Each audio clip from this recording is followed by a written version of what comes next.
야로 심히 간구함은 그렇습니다. 사도 바울이 간구합니다. 하나님 앞에 간구하는데 바울이 기도할 때 그 기도가 어떠했는지 두 개의 단어가 설명을 하고 있죠. 주야로 간구했고 심히 간구했습니다. 이 두 개의 단어는 간구하다는 말을 꾸미는 최상급의 그런 표현입니다. 한 장 넘기셔서 앞으로 한번 가보실까요? 2장 9절 말씀 한번 가보십시다. 자, 2장 9절 말씀 시작. 형제들아 우리의 수고와 애쓴 것을 너희가 기억하리니 너희 아무에게도 폐를 끼치지 아니하려고 밤낮으로 일하면서 너희에게 하나님의 복음을 전하였노라. 자, 사도 바울 일행이 데살로니가 지역에서 특별히 이제 어떤 뜨돌이 철학자들과는 좀 구별된 모습을 보이려고 돈을 받고 지식을 파는 자들과 달리 사도 바울은 하나님의 복음을 전하면서 그들에게 돈을 받지 않고 부지런히 일을 하면서 그렇게 복음을 전하였습니다. 자비량으로 일을 하면서 복음을 전했는데 2장 9절 말씀에 밤낮 일하면서 너희에게 복음을 전했다고 말합니다. 여기에서 밤낮이라는 말이 오늘 읽은 본문에서 주야로 간구했다 할 때 이 단어와 같은 헬라어가 쓰였는데 문자적으로도 밤과 낮이라는 이런 헬라어 단어가 쓰였습니다. 자, 그럼 사도 바울이 데살로니가 교회의 상황을 듣고 하나님 앞에 기도할 때 잠을 자지 않고 기도했다는 말인가? 밤낮 하나님 앞에 주야로 간구했다고 했죠? 이게 문자 그대로 밤에도 잠을 안 자고 간구했다는 말인가? 우리가 이런 표현을 쓰지 않습니까? 나 어젯밤에 잠 한숨도 못 잤어. 이 말이 정말 한숨도 자지 못하고 뜬 눈으로 밤을 새서 그럴 수도 있겠는데 밤을 자다가 뭐 고민하는 일이 있거나 해서 잠을 자는 둥 마는 둥 이렇게 잠을 계속해서 설치면서 아침에 일어나도 몸이 막 이렇게 뻐근할 때 잠을 한숨도 못 잤다. 뭐 이런 표현을 우리가 좀 쓸 수 있듯이 바울 일행은 데살로니가에 머무는 동안에 그 교회 그 성도들로부터 숙식을 제공받은 것이 아닙니다. 그렇지 않고 사도 바울은 직접 일을 해서 바울 일행은 일을 해서 그들이 먹고 또 그들이 잠자고 하는 부분들을 해결을 했죠. 그런데 사도 바울이 데살로니가에 머물렀던 기간이 정확하게 얼마나 되는지는 알 수가 없는데 뭐 여러 정황을 볼 때 좀 한 뭐 수개월 몇 개월 되지 않을까 이렇게 봅니다. 그런데 이 데살로니가에 머무는 동안에 교회로부터 숙식을 제공받거나 어떤 금전적인 도움을 요청하지도 않았고 받지 않았지만 빌립보 교회로부터 한 2번 정도 헌금을 물질적인 후원을 받습니다. 빌립보는 같은 마게도냐 지역에서 사도 바울이 2차 전도 여행 중에 맨 먼저 들렀던 곳이고 그 빌립보를 들렀다가 이제 지금 데살로니가에 있게 되는데 그렇게 멀지가 않고 이 빌립보 교회로부터 데살로니가에 머무는 그 몇 개월의 기간 동안 두 차례 그렇게 빌립보 교회로부터 좀 재정의 후원을 받았습니다. 물론 뭐 넉넉한 것은 아니었겠죠. 바울이 주야로 간구했다는 표현은 밤마다 철야를 했다 이런 말이라기보다는 하나님 앞에 부지런히 기도했다는 말입니다. 부지런히 기도했는데 기도하는 행위 그것만을 이야기하는 것이 아니라 주야로 마치 밤새 잠 안 자고 기도하는 것과 같은 그러한 하나님 앞에 기도하는 그 간절한 마음을 가지고 하나님 앞에 기도를 했다는 말입니다. 자, 그리고 또 하나는 심히 간구했다고 그랬습니다. 심히라는 단어가 데살로니가 전서에 나옵니다. 5장 가보실까요? 5장 13절 말씀에 그들의 역사로 말미암아 사랑 안에서 가장 귀히 여기며 너희끼리 화목하라. 가장이라는 말이 바로 오늘 본문의 힘이라는 것과 동일한 헬라어입니다.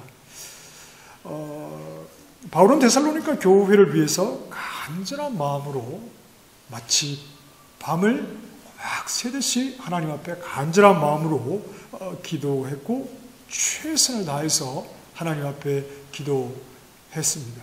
물론 밤에 잠자지 않고 기도를 했겠죠.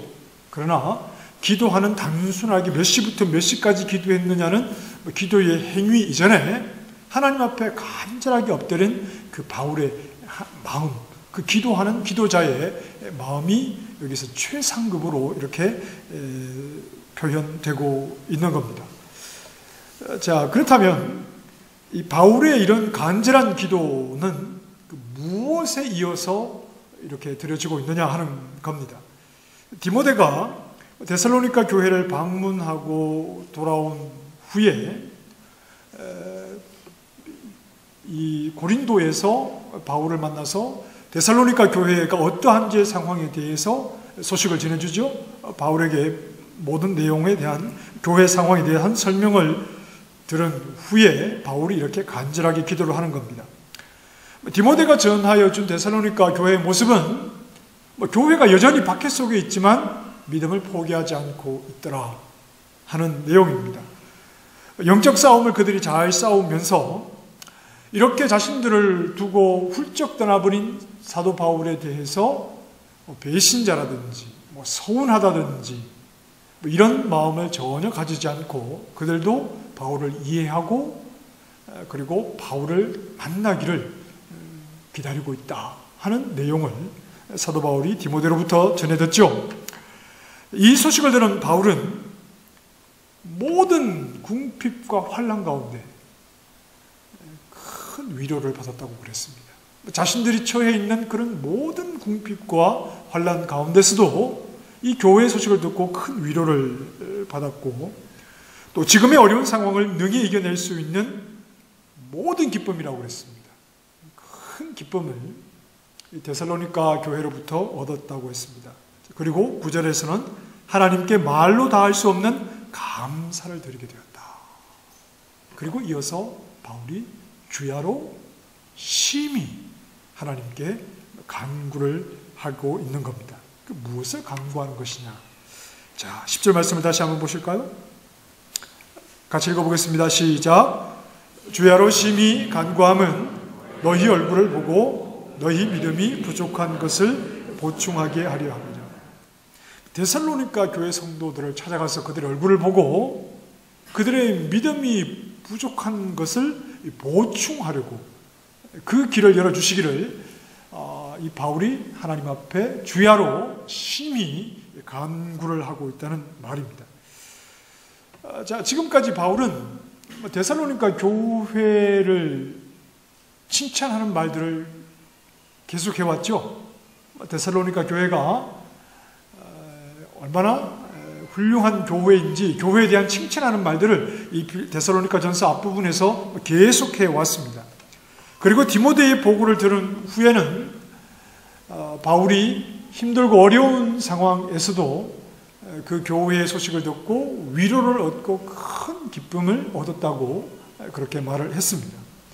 그러게 여기서 너희 믿음이 부족한 것을 보충하려고 한다 이 말의 의미는 너희가 가진 믿음의 질이 좀 떨어지니까 내가 너희의 좀 더 나은 믿음을 위해서 말씀을 좀 전하기를 원한다 그런 의미라기보다는 데살로니가 교회가 아직 잘 알지 못하고 있는 내용, 데살로니가 교회가 당연히 믿음과 함께 가져야 되는 그 지식에 대해서 좀 부족한 부분을 사도 바울이 더 채워주고 싶다 하는 것입니다. 질의 문제가 아니라 양의 문제이죠. 너희 믿음의 질이 떨어져서 내가 보충하겠다는 것이 아니라 사도 바울이 데살로니가에서 머물렀던 시간이 짧은 만큼 하나님의 말씀을 좀 더 많은 양으로 듣고 배우지 못했기 때문에 그 부분에 대해서 바울이 그들에게 말씀을 가르치고 또한 그러한 것들을 알게 되므로 데살로니가 교회가 더 큰 믿음을 가지도록 사도 바울이 돕고 싶은 겁니다. 그리고 지금 데살로니가 교회는 짧은 시간 바울이 머물렀다고 하는 것도 이제 문제이긴 하지만 현재 데살로니가 교회를 영적으로 책임질 만한 그런 지도자가 없는 것도 교회의 어려움 가운데 하나였습니다. 디모데는 데살로니가 교회를 방문하고 돌아온 후에 전체적으로 교회에 대한 긍정적인 소식을 전해줍니다. 그러나 그게 전부가 아니라 교회가 아주 믿음 안에 바르게 잘 서 있지만 그러나 교회가 아직 복음 위에 견고하게 서지 못하고 말씀을 이해하는 복음의 깊이가 아직은 좀 부족해서 교회가 가지는 어려움이 있습니다. 그 어려움에 대해서도 사도 바울에게 전하여 주었던 것 같습니다. 그 중에 하나가 무엇이었는가 하면 바로 종말에 대한 부분이었습니다. 교회가 종말에 대한 이해가 조금 부족하다 보니까 종말에 대해서 좀 오해를 하거나 아니면 좀 혼란스러워하는 이런 부분이 데살로니가 교회 안에 있었고 그 부분을 디모데가 바울에게 얘기를 해준 겁니다. 데살로니가 전서를 읽어보면 종말에 대한 내용이 많이 나옵니다. 그 이유는 이제 바울이 간구하던 대로 그들에게 가서 직접 얼굴을 보고 종말에 대한 그리고 더 보충해야 될 부분을 보충을 했으면 좋은데 그렇게 되지 않자 바울이 이 데살로니가 전서를 쓰면서 교회가 혼란스러워하고 좀 부족했던 부분에 대한 내용을 기록하여서 그들에게 전하여 주고 있는 것이죠. 바울이 데살로니가에서 가르친 복음의 내용에는 종말에 대한 부분이 분명히 있었습니다. 사도 바울이 데살로니가에 그렇게 긴 시간을 머물지 않았는데 종말에 대해서 가르쳤다고 하는 것은 바울이 전한 복음에 있어서 종말은 그만큼 중요했다. 복음을 받아들이는 데 있어서 종말에 대한 이해를 가지는 것이 아주 중요했다 하는 의미이기도 합니다. 이제 한국에서는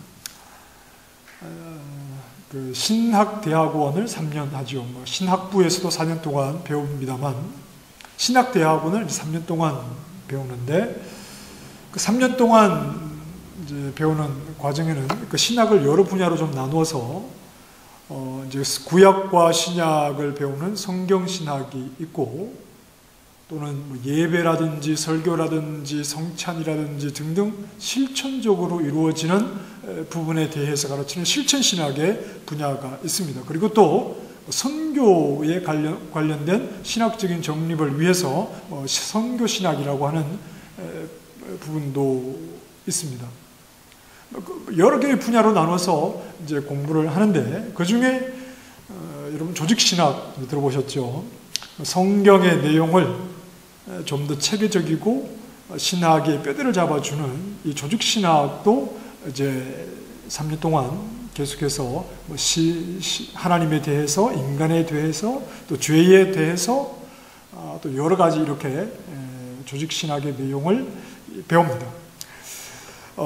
지금도 그런지 모르겠는데 제가 다닐 때는 이 종말론에 대한 내용도 배우는데 조직신학 안에서 맨 마지막 학기에 배웠던 것 같아요. 맨 마지막 학기. 3학년, 3년이니까 그 6학기 중에 맨 끝에 종말론을 배웠던 것 같습니다.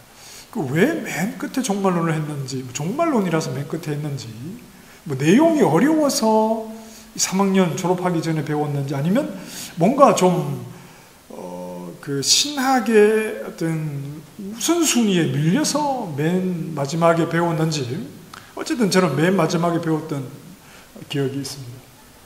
신학교에서 그렇게 가르쳐서 그런지 교회에서도 이 종말에 대한 내용은 웬만해서 좀 공부하기가 쉽지가 않죠. 종말에 대해서 가르치는 것이 좀 배우는 것이 그렇게 쉽지가 않습니다. 물론 여기에는 어떤 극단적인 종말론자들이 그동안 교회 역사 속에서 몇 월 며칠 예수님 오신다, 뭐 이런 좀 해프닝이 있었기 때문에 종말에 대해서 말한다는 것이 굉장히 좀 부담이 되었고, 어떤 교회가 종말을 강조한다 그러면 혹시 저것들도 이단 아닌가 하는 이런 시각이 팽배해져 있다 보니까 종말에 대한 말들을 한다는 것이 굉장히 좀 사회 분위기상 좀 어려워졌습니다. 그런데 사도 바울은 종말에 대해서 상당히 일찍부터 데살로니가 교회에 가르쳤다는 겁니다. 그들에게 복음의 내용이 아직 충분히 가르치지 않은 짧은 기간이지만 바울은 이 데살로니가 교회의 종말에 대한 가르침을 분명하게 했습니다. 다만 머무는 시간이 충분하지 못했기 때문에 교회가 종말에 대한 오해 또 혼란이 좀 생겼을 뿐입니다. 데살로니가 교회가 오해한 종말에 대한 내용은 이제 데살로니가 전서 뒷부분에 좀 구체적으로 나옵니다. 그래서 거기에서 좀 설명을 하도록 하고, 종말을 어떻게 기다리고 준비해야 하는가에 대한 내용을 좀 간략하게 좀 생각을 해 보려고 합니다. 여기에 대해서 본문은 어떤 이단적인 가르침처럼 그렇게 몇 월 며칠 어떤 징조 이렇게 말하지 않고, 본문을 우리가 종말을 어떻게 준비하고 기다려야 할 것인가에 대해서 좀 중요한 내용을 말씀하고 있습니다. 자, 13절 말씀에 보면 중간쯤에 이렇게 말씀합니다. 그의 모든 성도와 함께 강림하실 때에 하나님 아버지 앞에서 거룩하고 흠이 없게 하시기를 원한다. 주 예수께서 그의 성도들과 함께 강림하실 때에 그 앞에서 데살로니가 교회가 거룩하여서 흠이 없는 모습으로 종말을 맞이하기를 원한다. 이렇게 바울이 기도하고 있는 거죠. 자, 구약의 제사에서 하나님께 드려지는 제물은 어떤 제물이죠? 흠이 없는 제물을 하나님 앞에 구별하여서 그렇게 드리는 겁니다. 흠이 없는 제물은 누구를 상징하는 그림자였죠? 예수 그리스도를, 흠이 없으신 예수 그리스도를 상징하는 그림자였습니다. 구약에서 하나님 앞에 이제 가장 보편적으로 드려졌던 그 번제를 드릴 때 제사를 드리는 자가 제물의 머리에 안수를 하죠. 안수를 한다는 이제 표현도 좀 여러 개의 표현이 있는데, 이 번제물에게 안수를 할 때는 이렇게 가볍게 손을 얹는 정도가 아니라 두 손을 짓누르듯이, 마치 제가 이 테이블을 이렇게 기대듯이, 그래서 테이블이 빠지면 제가 넘어지겠죠? 그 안수한다는 표현이 나의 모든 것을 그에게 실어서 그 안수를 하는 겁니다. 그 안수의 의미가 뭐라고 그랬죠? 뭐가 옮겨지는 겁니까? 뭐가 전가되는 거죠? 내 죄가 짐승에게 전가되어서 이 흠이 없는 짐승이 죽음으로 그렇게 하나님 앞에 제물로 드려집니다. 자, 그런데 여기서 이제 흠이 없는 제물이 내 모든 죄를 지고 죽었다고 할 때 나를 대신해서 이 짐승이 죽었다 하는 것으로 이 제사의 의미가 끝나는 것이 아니죠. 이 짐승이 나의 모든 것을 가지고 나의 모든 죄를 지고 죽었다는 것은 이 짐승의 죽음이 누구의 죽음이라는 말입니까? 나의 죽음이라는 말입니다. 이 짐승이 이렇게 죽어야 되는 것이 내가 그렇게 죽어야 한다는 것이죠. 내가 당연히 하나님 앞에 피를 흘려 죽어야 하는 자라는 말입니다. 자, 그래서 번제를 드리는 제사자는 짐승의 머리에 안수를 하는 것으로 끝나는 것이 아닙니다. 그 다음에 뭘 하죠? 짐승을 잡습니다. 짐승을 죽여 피를 받고 가죽을 벗기죠? 누가 한다고요? 내가 합니다. 내가. 그리고 가죽을 벗긴 뒤에 자르죠. 사지절단, 각을 뜬다고 그러죠? 이 일을 제사자가 합니다. 이게 무엇에 참여하는 것입니까? 자기의 죽음에 참여하는 겁니다. 자기의 죽음은 자기가 고백하는 겁니다. 내가 하나님 앞에 이렇게 죽어야 하는 자인 것을 직접 나를 대신한 제물을 잡음으로, 그것을 죽임으로 내가 하나님 앞에 마땅히 이렇게 죽어야 하는 자인 것을 자기의 죽음에 자기가 직접 참여합니다. 자, 흠 없이 하나님 앞에 드려지는 제물은 누구를 가리킨다고 했습니까? 예수님입니다. 그러면 예수님께서 십자가에서 피를 흘려 희생제물이 되셨습니다. 그 죽음은 누구의 죄를 지고 죽으신 겁니까? 내 모든 죄를 지고 죽으신 죽음입니다. 그렇다면 예수님의 죽음은 나를 대신해서 예수님이 죽으셨네, 이것으로 끝나는 겁니까? 아닙니다. 나를 대신해서 예수님이 죽으셨네, 할렐루야, 나는 죄사함 받았네, 이것으로 끝나는 겁니까? 아닙니다. 예수님의 죽음에는 누가 참여합니까? 희생제물에는 그 제물에게 모든 죄를 전가한 제사자의 죽음이 그 속에 있는 것처럼 예수님의 죽음에는 누구의 죽음이 있습니까? 나의 죽음이 있습니다. 우리는 예수 그리스도의 죽음에 나의 죽음을 선언해야 하는 것이 십자가를 대하는 우리의 태도입니다. 그냥 예수님이 십자가에서 죽으셔서 내 죄 사함 받았습니다, 할렐루야, 이게 아니라고요. 그게 아니라 예수 그리스도의 십자가의 희생을 생각할 때 거기에는 나의 죽음이 있다는 것을 반드시 선언해야 됩니다. 자, 여러분, 이 내용을 여러분 모르십니까? 다 알고 계시죠? 다 알고 계시는 내용이죠? 다 알고 계시는 내용이죠? 그래서 문제입니다. 그래서 문제라고, 몰라서 문제가 아니라 다 알고 있기 때문에 문제입니다. 다 알고는 있는데 머리로는 알고는 있어요. 머리로는 알고는 있는데 나는 하나도 죽지 않았어요. 그냥 예수님이 십자가에서 죽으심으로 내가 죄 사함 받아서 하나님의 자녀 되었습니다. 너무나 우리는 쉽게 이 말을 입술로는 말을 하는데 예수님의 죽으심에 내가 참여하고 있지는 못해요. 그래서 문제입니다.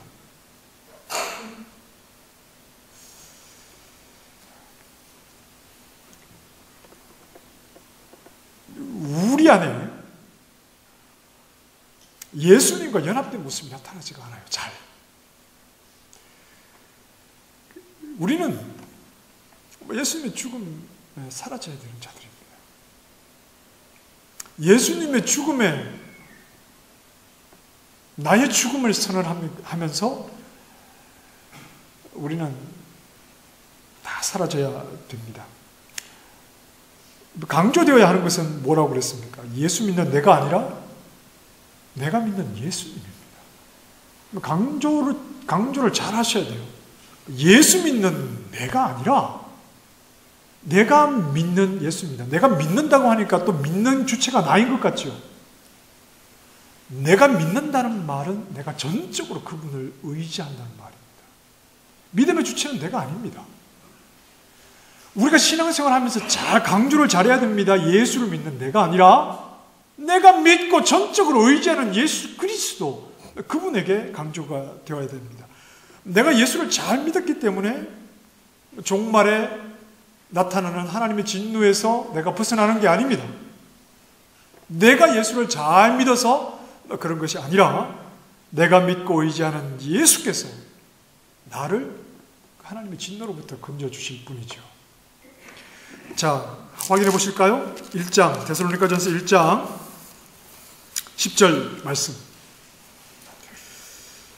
시작. 또 죽은 자들 가운데서 다시 살리신 그의 아들이 하늘로부터 강림하실 것을 너희가 어떻게 기다리는지를 말하니 이는 장래의 노하심에서 우리를 건지시는 예수이십니다. 내가 예수를 믿는 게 중요한 게 아니라 예수님, 내가 의지하는 예수님이 중요한 겁니다. 하나님의 진노로부터 나를 건지는 것은 30년, 40년 평생 동안 믿었던 내 믿음의 이력이 아닙니다. 그게 아니라 평생 동안 의지할 수밖에 없었던 예수 그리스도, 그분이 자기를 의지하는 자들을 하나님의 진노로부터 건져주시는 겁니다. 그러니 당연히 우리는 예수님 안에서 나를 말할 필요가 없습니다. 예수님 안에서 나를 말하는 것은 신앙에 별 의미가 없습니다. 예수님을 내가 믿고 있다는 것이 중요한 것이 아니라니까요. 내가 믿고 의지하는 예수님이 중요하기 때문에 예수님을 믿는 우리 신앙에서 나를 말하는 것은 아무 쓰잘데기가 없어요.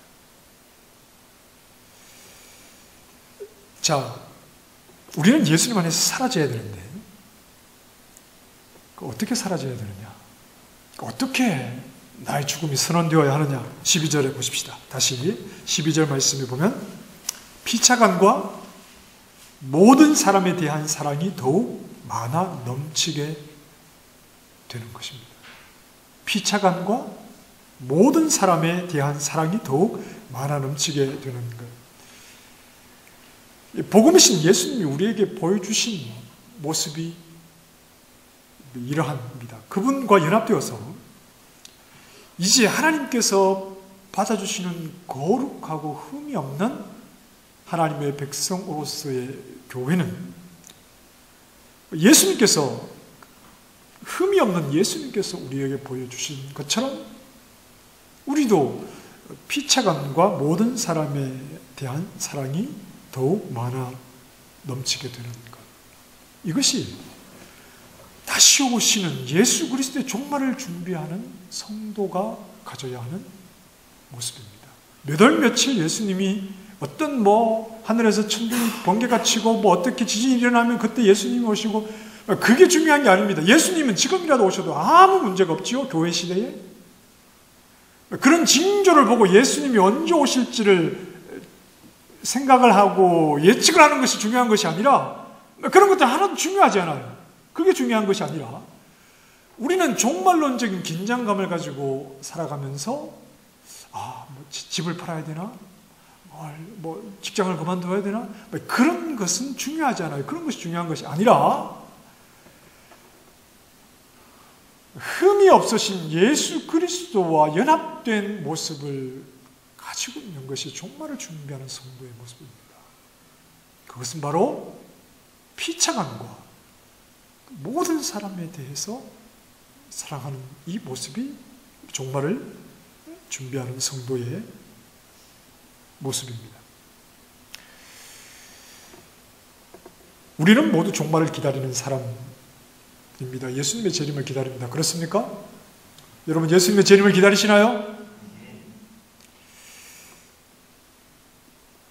그때는, 예수님이 다시 오실 때는 예수님께 연합된 자가 하나님의 진노를 피하게 될 것입니다. 왜냐하면 예수 그리스도에게 연합되어 자기가 사라진 자가 오직 하나님의 심판대 앞에서 여러분 무엇이 통하겠습니까? 하나님의 심판대 앞에서 통하는 게 무엇일까요? 거룩하신 하나님의 그 심판대 앞에서 무엇이 통할까요? 죄가 없으신 예수 그리스도밖에는 통하는 것이 없습니다.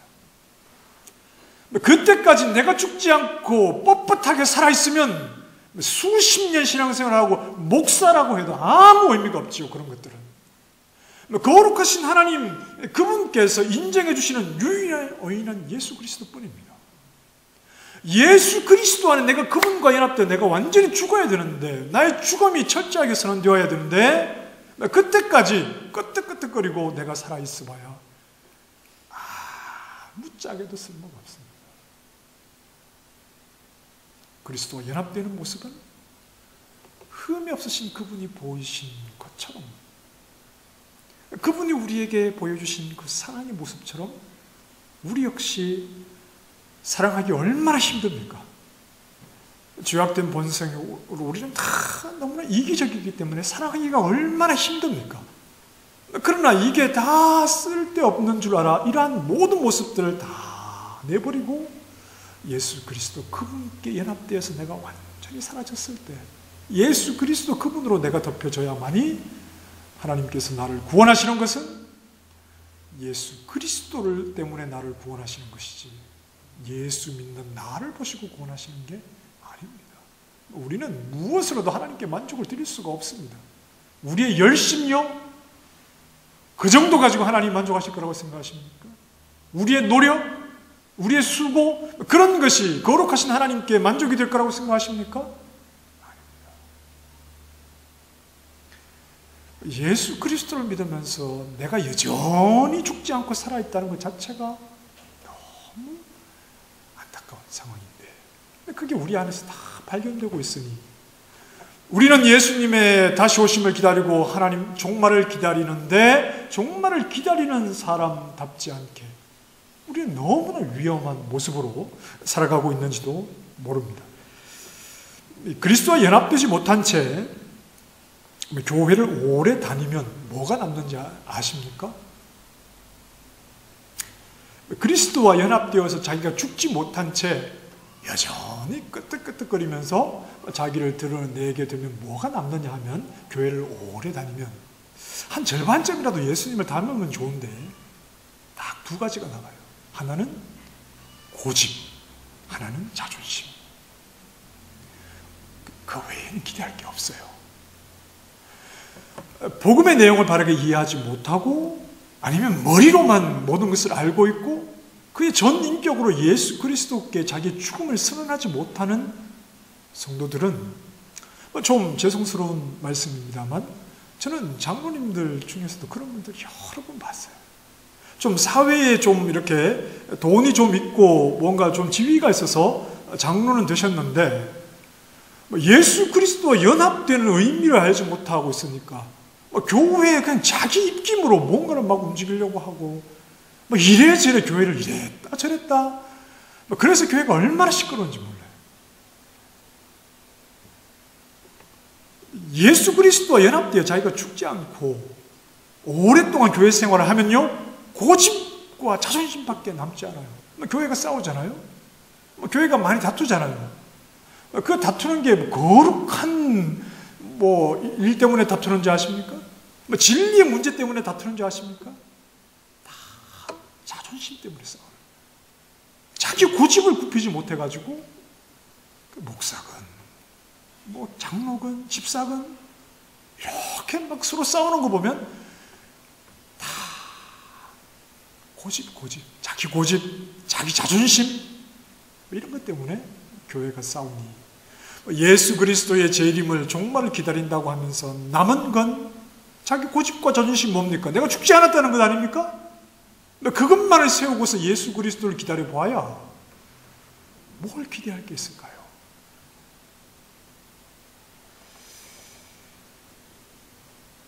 사랑에는 자존심이 없죠. 자기의 유익을 구하는 것이 아니기 때문에 그렇습니다. 너무나 잘 아시는 말씀이지만 정말 어려운 얘기를 지금 하고 있죠. 사랑에는 자존심이 없다는 것을 알긴 아는데, 나에게 그러한 모습이 나타나야 한다는 생각을 우리는 심각하게 하지 않는 게 문제이죠. 잘 살펴보시기 바랍니다. 지금 오랜 시간 신앙생활을 하고 지금 내 안에 남아있는 게 내 자존심인지, 내 고집인지, 예수 그리스도인지 한번 잘 생각해 보시기 바랍니다. 예수님이 오시기 전이니까 한번 잘 생각해 보시기 바랍니다. 지금 내 안에 남아있는 게 내 고집과 자존심인지, 아니면 나는 죽고 예수 그리스도가 남아 계시는지.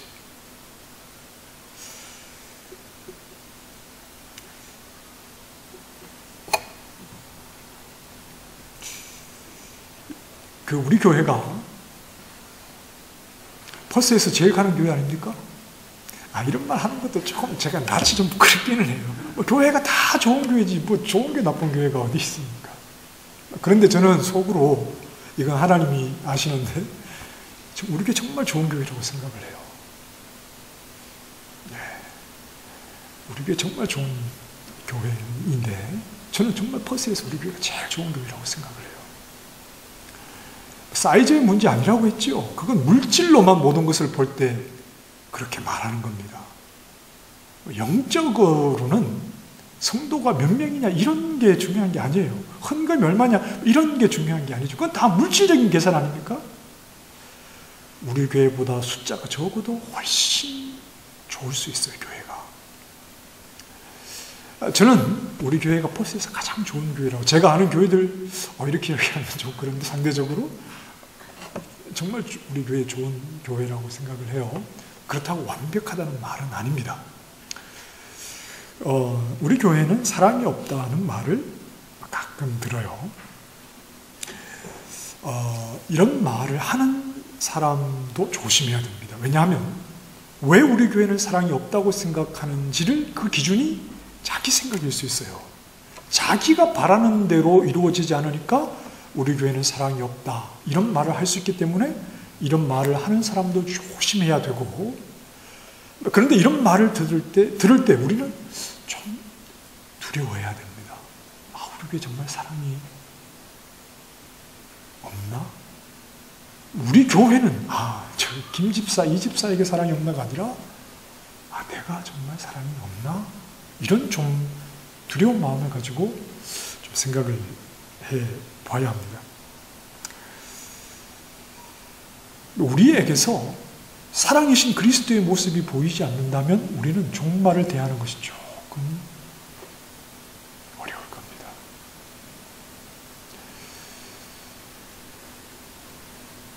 제가 좀 구체적으로 한번 말씀을 드려볼까, 이렇게 말씀드리는 게 어떨지 모르겠는데, 자,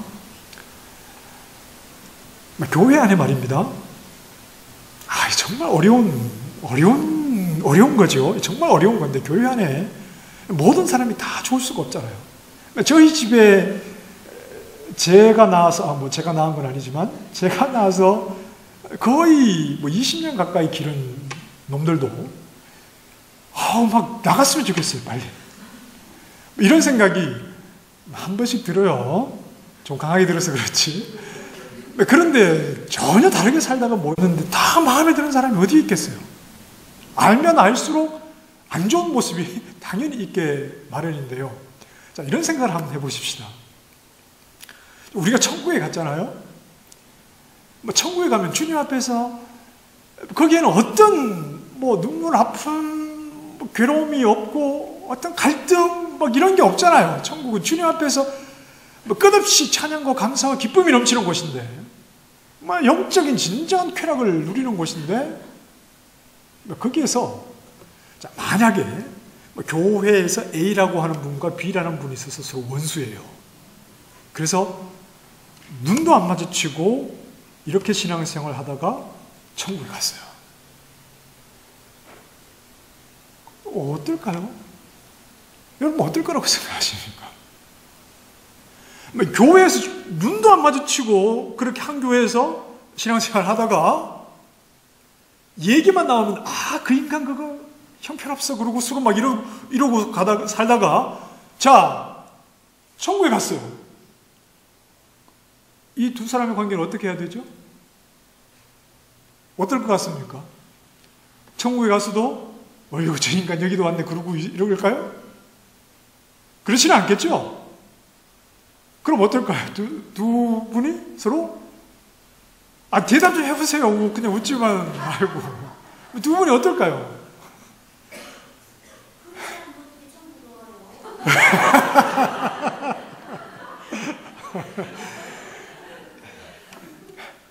제가 그 얘기를 하고 싶었는데, 그런데 이 사람들이 자기는 믿음이 좋다고 각자 생각하고 있다니까요. 그러니까 내가 보기에 이 사람은 믿음이 형편없고, 반대로 내가 보기에 저 사람은 형편이 없는데 천국에 안 올 줄 알았겠지요, 서로서로. 그런데 천국에 왔어요. 그럼 두 사람이 어떨까요?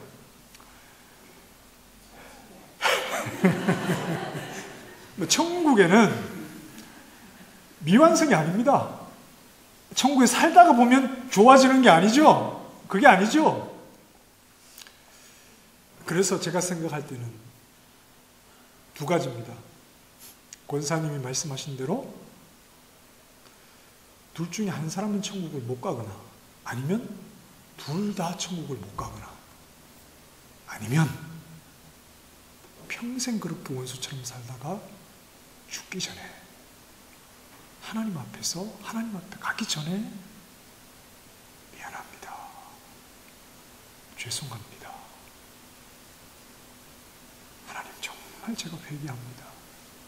그리고 그 사람을 볼 수 있다면 김 집사라고 해서 죄송한데 김 집사 미안해. 내가 그때 형편없었지.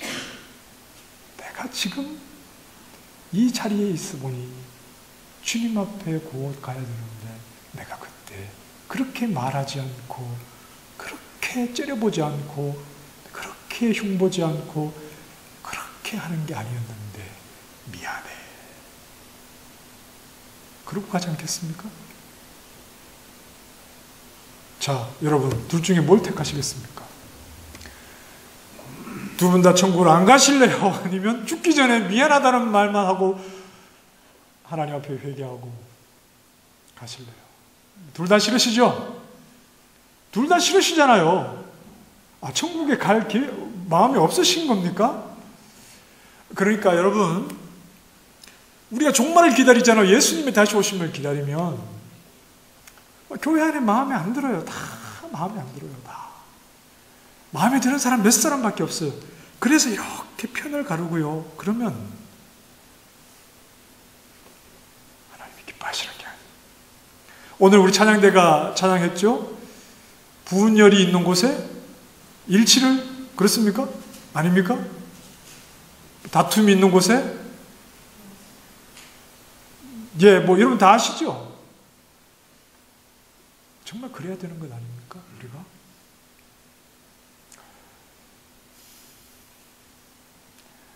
종말을 기다리는 성도의 모습은 예수님이 언제 오실지 모르기 때문에 오늘 말씀이 뭐라고 했습니까? 피차감과 모든 사람에 대한 사랑이 더욱 많아 넘치게 되는 것이 거룩하고 흠이 없는 예수 그리스도께 연합되어서 하나님의 그분을 종말을 맞이하는 성도의 모습입니다. 피차감과 모든 사람에 대해서 어렵죠? 모든 사람은 참 어렵죠? 참 어렵습니다. 포기하지 말아야 됩니다. 이걸 포기하시겠다는 것은 아까 제가 말씀드린 둘 중에 하나입니다. 천국을 안 가시거나 죽기 전에 회개하시며 회개 눈물을 흘리시거나.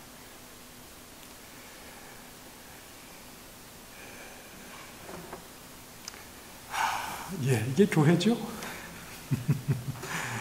교회 안에 원수로 여기는 사람이 있어서는 안 됩니다. 의도적으로 무관심하게 대하는 사람은 더더욱 안 됩니다. 이건 하나도 유익이 없어요. 이렇게 사는 건 하나도 유익이 없습니다.